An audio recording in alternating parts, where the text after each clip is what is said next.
नमस्कार साथियों, Rathore GS academy में आप सभी का स्वागत है। आज हमारा इंडियन ज्योग्राफी का जो कि भारत की भूगोल है, इनका 7वां नंबर होगा। 7वां नंबर चैप्टर होगा जो कि है भारत की सिंचाई। भारत की सिंचाई को आज हम लोग विस्तार पूर्वक डिस्कस करेंगे। 7वां नंबर चैप्टर है। पहले हम लोग थ्योरी का डिस्कस करेंगे, उसके बाद फिर क्वेश्चन का डिस्कस करेंगे। तो आइए स्टार्ट करते हैं थ्योरी के डिस्कशन से। तो आइए, सिंचाई देखिए, सिंचाई के बारे में क्या दिया है। सिंचाई कृत्रिम तरीके से यानी नेचुरल तरीके से, कृत्रिम तरीके से यानी नेचुरल तरीके से। नेचुरल तरीके से क्या हो सकता है? फसलों को यानी फसलों को जो है नहर के द्वारा सिंचाई। किसके द्वारा? नहर के द्वारा सिंचाई। सिंचाई या फिर नलकूप के द्वारा। किसके द्वारा? नलकूप के द्वारा सिंचाई या अन्य माध्यमों से जल पहुंचाना ही सिंचाई कहलाता है। देखिए, कृत्रिम तरीकों से फसलों को नहर या नलकूप या फिर अन्य माध्यम से जल पहुंचाना ही सिंचाई कहलाता है। ठीक है। देखिए, भारत में सिंचाई का सबसे प्रमुख साधन, ये क्वेश्चन पूछा गया है कि भारत में सिंचाई का सबसे प्रमुख साधन क्या है? तो क्या बोल रहा है? कुआं और नलकूप। कुआं और नलकूप, ये इंपॉर्टेंट क्वेश्चन है, आप याद रखेंगे, ये पूछा गया क्वेश्चन है। फिर से बोल रहे हैं, भारत में सिंचाई का सबसे प्रमुख साधन क्या है?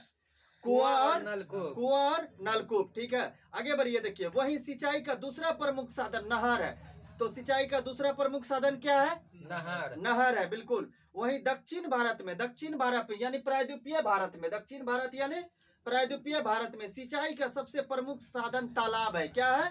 तालाब। ये क्वेश्चन भी पूछा गया है कि दक्षिण भारत में यानी प्रायद्वीपीय भारत में सिंचाई का सबसे प्रमुख साधन क्या है? तो क्या बोलना है?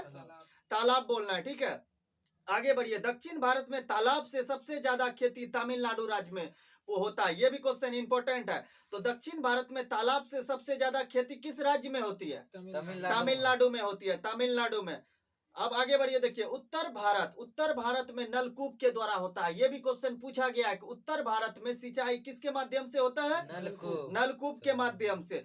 पूरा भारत में बोला जाएगा तो कुआं और नलकूप। ठीक है, पूरा भारत में बोला जाएगा तो कुआं और नलकूप। उत्तर भारत में बोला जाएगा तो नलकूप, दक्षिण भारत में बोला जाएगा तो तालाब, जो कि तमिलनाडु में सबसे ज्यादा होता है। ठीक है, आगे बढ़िए। देखिए, भारत सरकार ने जल संरक्षण को बढ़ावा देने के उद्देश्य से भारत की प्रथम राष्ट्रीय जल नीति की घोषणा 1987 में की है। कब की है? 1987 में। ये क्वेश्चन पूछा गया है कि भारत का प्रथम राष्ट्रीय जल नीति घोषणा कब की गई थी? 1987 में। देखिए, 1987 में जो प्रथम राष्ट्रीय जल नीति घोषणा की गई थी, इसी में सुधार करने के लिए पहली बार संशोधन 2002 में कब किया गया? पहली बार संशोधन 2002 में। वहीं दूसरी बार भी इसमें संशोधन हुआ है, और दूसरी बार इसमें संशोधन 2012 में। कब? 2012 में। फिर से बोलिए। देखिए, भारत की प्रथम राष्ट्रीय जल नीति की घोषणा कब की गई थी? 1987 में। 1987 में जो की गई थी, इसमें प्रथम बार संशोधन कब हुआ था? 2002 में। दूसरी बार संशोधन कब हुआ था? 2012 में। ये तीनों इंपॉर्टेंट क्वेश्चन है। ठीक है, याद रखना है आप लोग को। चलिए आगे बढ़ते। देखिए, राष्ट्रीय जल संसाधन परिषद का गठन 1983 में। तो बताइए, राष्ट्रीय जल संसाधन परिषद का गठन कब हुआ है? 1983 में। 1983 में। देखिए, राष्ट्रीय जल संसाधन परिषद का जो है ना चर्चा जो है अनुच्छेद 262 में। कहा है? अनुच्छेद 262 में है। इस संगठन के इनका पदेन अध्यक्ष जो है प्रधानमंत्री होते हैं। कौन होते हैं? प्रधानमंत्री होते हैं। जिस तरह देखिए, अंतरराज्यीय परिषद के संबंध में भी जानकारी जो है ना अनुच्छेद 263 देता है। तो पूछा जाएगा, अंतरराज्यीय परिषद के संबंध में जानकारी कौन सा अनुच्छेद देता है? 263 देता है। इसका भी पदेन अध्यक्ष जो है स्वयं प्रधानमंत्री होते हैं। कौन होते हैं? प्रधानमंत्री होते हैं। इन दोनों बातों को याद रखना, अनुच्छेद भी आपको याद रखना है। ठीक है, आगे बढ़िए। देखिए, आगे बढ़िए। भारत में सिंचाई परियोजना को 3 वर्गों में बांटा गया। इंपॉर्टेंट। तो बताइए, भारत में सिंचाई परियोजना को कितने भागों में बांटा गया? 3 भागों में बांटा गया। पहला देखिए, वृहद या फिर वृहत्तम सिंचाई परियोजना। वृहद या फिर वृहत्तम सिंचाई परियोजना। तो पहला कौन सा है? वृहद या वृहत्तम वृहत्तम सिंचाई परियोजना। देखिए इस परियोजना वैसी परियोजना जहां देखिए 10,000 हेक्टेयर से अधिक कृषि योग्य भूमि शामिल हो उसे वृहद सिंचाई परियोजना कहा जाता है। कितना हेक्टेयर से? 10,000 से। 10,000 से अधिक होना चाहिए। 10,000 से अधिक है तो कौन है? वृहत्तम है। कौन सा? वृहद या फिर वृहत्तम सिंचाई परियोजना। ठीक है, वृहत्तम सिंचाई परियोजना है। उसके बाद देखिए दूसरा नंबर में मध्यम सिंचाई परियोजना। कौन सा? मध्यम मध्यम सिंचाई परियोजना। इसका जानते हैं 2,000 हेक्टेयर से 10,000 हेक्टेयर के बीच। कितना? 2,000 से 10,000 के बीच। 2,000 से 10,000 के बीच कौन सा हो गया? मध्यम हो गया। 2,000 से 10,000 के बीच मध्यम हो गया। ठीक है, उसके बाद देखिए तीसरा नंबर पे आता है लघु सिंचाई परियोजना। कौन सा? लघु सिंचाई परियोजना। लघु सिंचाई परियोजना 2,000 हेक्टेयर से कम। कितना? 2,000 हेक्टेयर से कम। देखिए ये तीनों क्वेश्चन इंपोर्टेंट है इसलिए फिर से हम लोग डिस्कस करते हैं। देखिए भारत में सिंचाई परियोजना को कितने भागों में बांटा गया? 3 भागों में बांटा गया। पहला है वृहद या फिर वृहत्तम सिंचाई परियोजना। देखिए अब इसके बारे में बताते। वैसी सिंचाई परियोजना जिसमें 10,000 हेक्टेयर से अधिक कृषि योग्य भूमि शामिल हो वृहत्तम सिंचाई परियोजना कहलाता है। इसके अंतर्गत बहुउद्देशीय परियोजना को रखा जाता है। तो बताइए वृहद सिंचाई परियोजना का कितना से कितना हेक्टेयर होना चाहिए? 10,000। 10,000 से अधिक होना चाहिए। और इसके अंतर्गत कौन सा परियोजना आएगा? बहुउद्देशीय परियोजना। कौन सा? बहुउद्देशीय परियोजना। दूसरा नंबर पे देखिए मध्यम सिंचाई परियोजना। मध्यम सिंचाई परियोजना वैसी सिंचाई परियोजना जिसके अंतर्गत 2,000 हेक्टेयर से 10,000 हेक्टेयर कृषि योग्य भूमि शामिल है उसे मध्यम सिंचाई परियोजना कहते हैं। इसके अंतर्गत नहर को रखा जाता है। तो पूछा जाएगा नहर को किसके अंतर्गत रखा जाता है? मध्यम सिंचाई परियोजना के अंतर्गत। मध्यम सिंचाई परियोजना के अंतर्गत कितना से कितना हेक्टेयर होना चाहिए? 2,000 से 10,000। 2,000 से 10,000 हेक्टेयर होना चाहिए। बिल्कुल याद रखना, इंपॉर्टेंट है। तीसरा नंबर पर देखिए लघु सिंचाई परियोजना। भारत में जो है ना, भारत में सबसे अधिक जो है ना लघु सिंचाई परियोजना के तहत ही जो है सिंचाई होती है। टोटल 63%। कितना?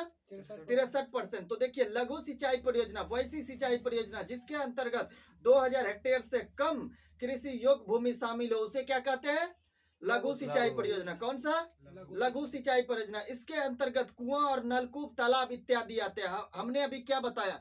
भारत में सबसे ज्यादा किसके तहत सिंचाई होती है? लघु सिंचाई। कुआं और नलकूप। कुआं और नलकूप। और कुआं और नलकूप देखिए किसके अंतर्गत आ रहा है? सिंचाई लघु सिंचाई परियोजना के अंदर। किसके अंतर्गत?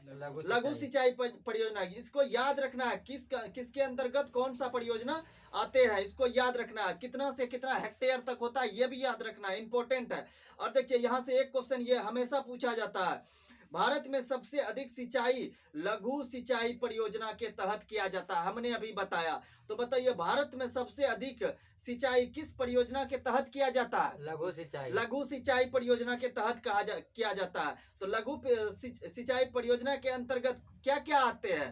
कुआं, नलकूप और तालाब। कुआं, नलकूप और तालाब। भारत में 63% जो इसी के तहत सिंचाई होता है। इस परियोजना के तहत सिंचाई होती है। आइए दूसरा नंबर देखिए क्या दिया। विश्व में सबसे ज्यादा सिंचित भूमि चीन में है। तो बताइए विश्व में सबसे ज्यादा सिंचित भूमि कहाँ पे है? चीन में है। वहीं भारत दूसरा नंबर पे है। भारत किसने नंबर पे है?